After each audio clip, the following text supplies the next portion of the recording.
স্ত্রীর ওপর প্রাণঘাতী হামলা, বটিটা দিয়ে স্ত্রীর মাথায় কোপ বসায় স্বামী। ঘটনার তদন্তে নেমে প্রাণঘাতী হামলায় ব্যবহৃত বটিটা জব্দ করে পুলিশ। আটক পলাতক স্বামী।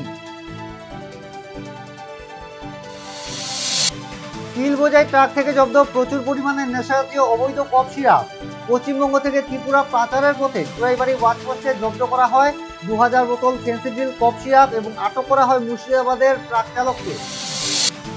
লঙ্গাই নদী থেকে অবৈধভাবে বালু খনন রয়েছে অব্যাহত। পাথারকান্দির কলকলিঘাটে অভিযান চালিয়ে বন বিভাগ জব্দ করে নদী থেকে বালু খননের পাম্প।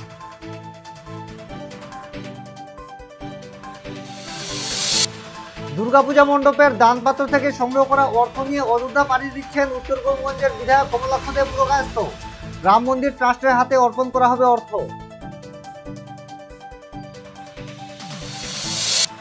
শিলচর শিবালিক পার্কের 949 নম্বর এলপি স্কুল সংলগ্ন 4 কাঠা জমির উপর পড়েছে ভূমাফিয়াদের নজর।